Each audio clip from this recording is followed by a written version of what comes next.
All right, good morning. We are gonna start tuning. This sled's gonna go on snow. I have an acreage property really in rural Iowa, and that's where I'm gonna do the testing. And so I am coming here to plug in my tractor, which I kind of use as a security mechanism to hold the trailer. So the trailer's behind that. I got to move the tractor, and so I'll plug that in, come back in a few hours and get the trailer. But we haven't had that much snow in Iowa, but apparently all the snow that we did have is blown into this property. I'm looking at feet of drifts. So I thought I'd just share quickly what my test track's gonna look like, and then let's get started. Hard to tell in the video, but that's about a 4-foot deep drift right there where that driveway is. Down there, you can kind of make out the barn right there. Where those where that weed line is and the edge of the barn, that's about a 20-foot tall drift, and that's where I was gonna drive. So it's good to have extra snow. All I need to do is keep the sled cool. So we've also had a lot of rain, and I'm hoping that these just aren't solid chunks of ice. We'll see. I might have to break it up with the tractor. So 3 inches of snow, and I am snowed in and almost got the truck stuck. That is the road. There's my finger. That is the road. It goes on this side of that. It goes that way. I'm looking right here. This drift is close to 7 feet tall. I don't even know if I can. I don't even know if I can walk through it. Or over it. So, and then I look down there by that big tall tree. There's 3 more. The sled and the trailer is actually in that shed over there, which you got to go around that one. So this is fun. This is what 3 inches of snow in Iowa looks like, ladies and gents. Crazy.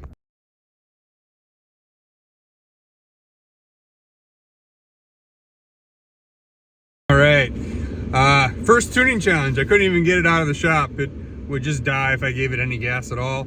I had to adjust my fuel of acceleration enrichment.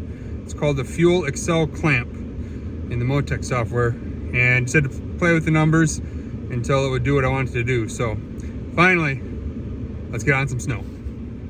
We're on snow, finally. Started that yesterday, worked this morning. Let's get this bad boy tuned. All right, I've done about 4 laps. Each time has been horrible and getting better, but I have some massive lean. Every time I go, the lean started at 4,000 all the way up to here. Last time I added 30% up to here, and it's just so lean yet. So I am going to add a bunch more fuel and keep at this and try to get it off of the lean conditions here. All right, I'm gonna wrap this tuning day up. I went and got the sled from not even being able to pull itself out of the shop to ripping around 60, 70 miles an hour. The main goal for today was to dial on the fuel map and get it to where it is. Check. Second one, a year in the making. Do I have boost control? Drum roll. Yes. Yes, yes, yes. I finally have boost control. It was holding gate. That's where I had it set. It was holding gate, 150 kPa, right on the nose. So outstanding news there. Now we can really start to play with this thing. Day 3, gonna start on my cold start tuning. I'm gonna turn the camera around here and just show you the sled. It is frosty. So this kind of shows you she's cold. That is frost. It's probably 15 degrees, maybe a little less than that. So it's cold, and we're going to test cold start tuning. Let's get started. All right, so it's dead cold, and I am going to turn the sled on, or just the key on. And again, my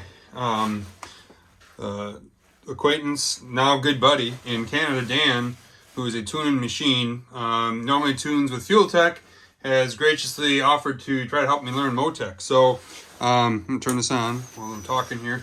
So he has created another program for me to try. So I'm going to get the sled sort of fired up, or not fired up, but the ignition on, and then we're going to load his tune.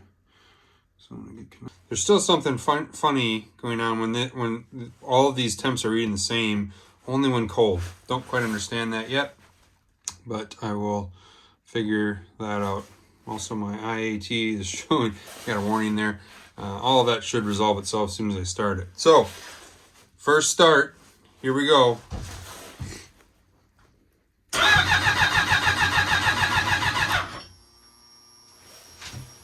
So I'm just doing 4 seconds or so, and then I'm going to my cranking compensation and 145. I'm going to go to 125.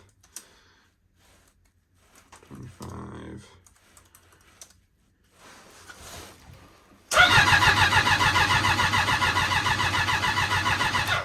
It's not even popping, which is what you're trying to get.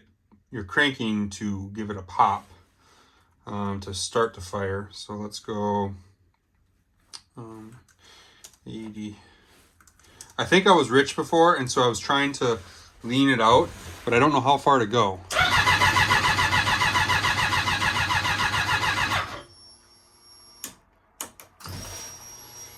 Try a reset here.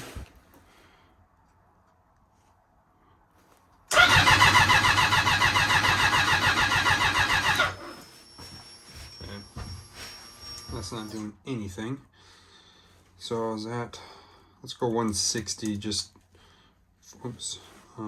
for the first initial crank, and then it'll go to 80 after that. See if it likes more fuel or less. Okay, so it liked a little more fuel than what I had, or it's gotten enough. Now this is where cold start gets tricky because I've been cranking it, so there's fuel in there already that's been spraying. So I don't know where we need to be, but I'm gonna go with a known here. I'm gonna go add just a little more fuel. So she wants to go. And then I also got to adjust post start. And I need to give it a little more or a little less. I can smell fuel, so I'm going to go a little less and see if I can't get it to pop. Let's go back to 125 or maybe 145.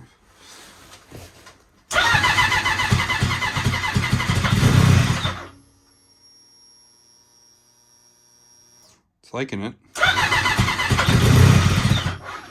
Okay, so I'm gonna go back to my cranking or post start, sorry, and just gonna give it liked going lower, so I'm gonna go 25 on that. It was at close to 40. Let's see what this does. I'm intentionally not turning the key off so I don't get that initial squirt. That's called like first injection, I think it is. So like that, maybe 20, down to 20 from 40 on my post-start crank, post-start compensation.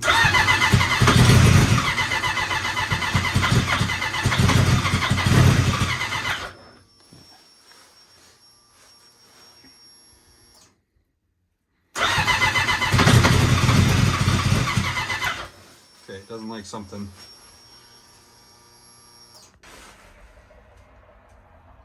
All right, we are back. I am trying to get the sled started.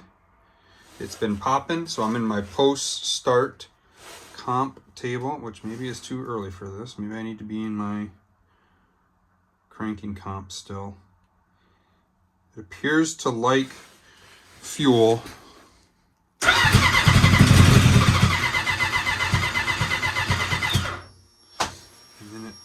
Starts and then it doesn't.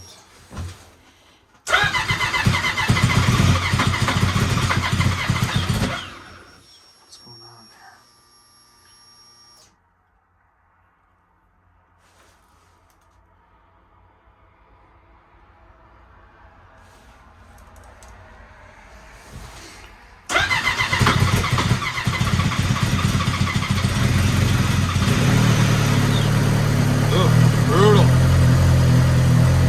Sorry, Bob.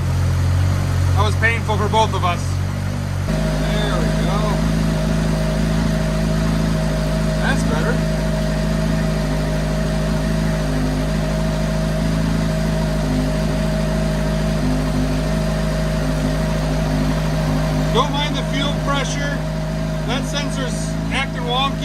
a loose wire. So that's a default value. EGTs are fine. Engine temp is accurate. With my lambda. Meth pressure, that is pre-solenoid, so it's just telling me that I got pressure in there yet. And I don't know what happens with that bad boy. Look at that, Dan. It's never idled at that high. A lambda, this is awesome. We're warmed up pretty much. Oh, look at, there it goes, 32 degrees. As soon as it sees 32, that goes away. So we'll have to figure that out, what's going on with that thing. Again, don't mind that fuel pressure. I have a mechanical gauge, and I'm right at 45, maybe 46. All right, I'm gonna cut this off while it warms up. Dan, I think you fixed the fuel with that adjustment to the injection timing. Look at this, when I blip the throttle. You never used to do that, you used to break up. Thanks, buddy. Okay, Dan, I adjusted the fuel table, and now we're getting what you're set up for my lambda value. Outstanding. All right, well, that was ugly. More tuning to do. I thought I needed to lean it out. I'm just not sure which way to go it. Once you start cranking it, there's so much injection happening. It's hard to know if it's likes going lean because I had already given it some, or if it needs more, you know. So I really don't know. This is going to be a trial and error thing. I'm going to have to come up with a methodology though. So I was just pointing numbers around as you heard me. That's probably not the best way. I think I need to start out at a number, try that every day on a new cold start, and then try to get some sort of methodology down so that I can really dial that in. Dan, thanks again. He made some changes to the secondary or the injection timing values, which I've never touched and didn't even know it was there. And he's a tuner way above my skills. So it's never idled near 1 lambda, and it was getting there, and it was getting better the longer it idled. So that's really positive. I was always idling at 0.85 and my eyes would run in the trailer. It was bad. So lots of improvement there. He also made some changes to my tune. So I thought next I got a new mount. I'm gonna take you for a ride. We'll see how it works. We'll see if it's too bouncy or whatever, but I think it'd be fun to, I'm gonna try to have the dash monitor in the lower corner of the screen while I'm driving live, and the ski tip in the upper left corner. So hopefully you guys can kind of see what I see, and let's take it for a quick spin.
Not sure what's happening there.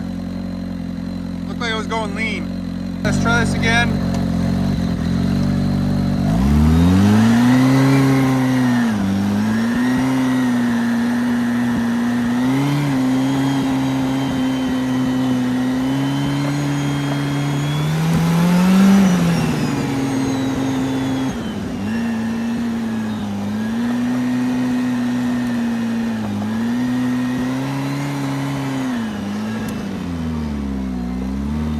Again, it's crucial to watch my lambda right here. 1 is stoic, and 0.85 is about as rich as I want to go.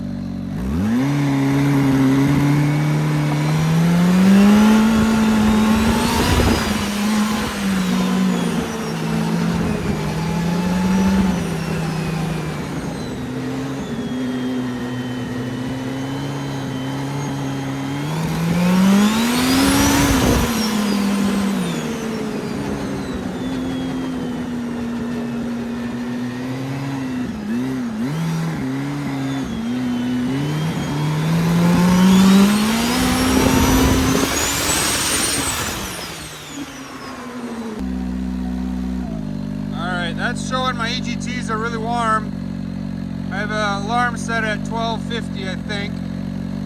This is my fuel pressure gauge flipping out. It's just a sensor. I've got steady fuel pressure. I dialed my idle back down. Dan in Canada was trying to get to 0.99 and it just won't do it for some reason. It never has. I'm getting a little warm on coolant. We're at 191.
Rich again, my eyes are burning. You can see there was some lean spots in that map. I saw this flashing anytime over 1.05. I have this flash. This got really warm. Again, I was light on the throttle, so I don't think I'm damaging the engine, but obviously lots of work to do here, so we'll keep at it. All right, guys, just back in the shop here and wanted to kind of show you what I am looking at and what I am doing. So this is i2 software. So this is what you pull the data out of the Motec ECU, you dump it in here, and you can look at lots of things. And what Motec calls this is squiggly lines. The more squiggly lines you have, the more better information you can have. So I want to point out a couple things.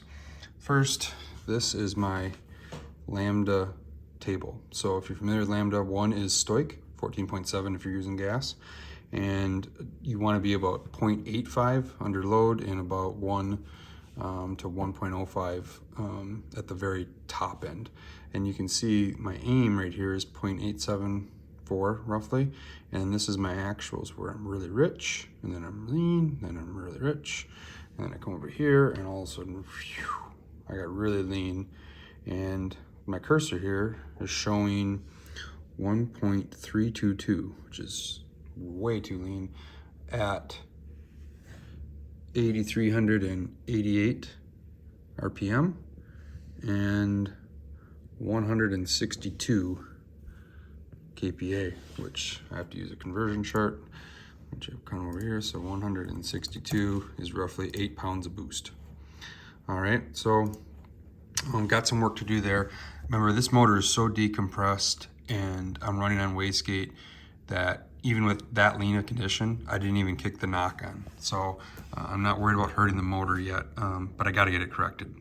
The other thing I want to point out is compound boost. We've been wanting to see, or a lot of people have been interested, what is it good?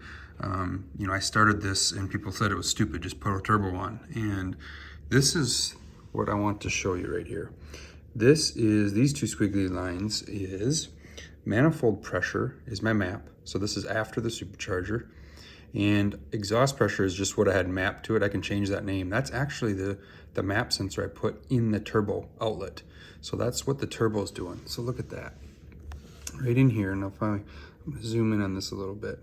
You can see right in here, that turbo is at 114, which if we go back to our conversion sheets is about 2-ish PSI. And then, but I'm outputting 6-ish PSI. And then watch this. So this is turbo lag, where it's flat. That is lag right there. And then all of a sudden, I get up into some RPM. See, I'm giving it, this green line is throttle. I'm giving it some throttle, I'm getting into some RPM, and look what happens. The output, and I let off the gas right here, but look at that. This is what the turbo's doing. plus the supercharger. This is 9 PSI, this is 3 PSI. I have a 6 PSI pulley on my supercharger that makes 6 PSI at 10,000 RPM. This is only at 8,500 RPM. So I am making what my supercharger would have made wide open on a lake at 10,500 RPMs. I'm doing it 2,500 RPM sooner. Actually, yeah, 2,000 RPM sooner. And the party's just getting started with the turbo. So once I can get into a full leg, I am going to be so curious what happens with these two lines. What I'm expecting is this line's going to go up kind of as a hockey stick, and then the compounded is just going to go even further. So I have a feeling when you get into the party, like say up in here in these 10, 11,000 RPM range, it's going to go and going to be lots and lots of fun, probably a handful. So anyway, once I have these data logs, then I come back to my ECU manager here, and I go in and I play with my fuel map, and I try to smooth things out and adjust my fuel map. So these dark cells was me struggling out there in the early part of the video trying to get the sled to move. I was playing with this, and when this computer's hooked in, and if I'm on and say it's running, it'll tell you that it's running. There'll be a red box around 9.7.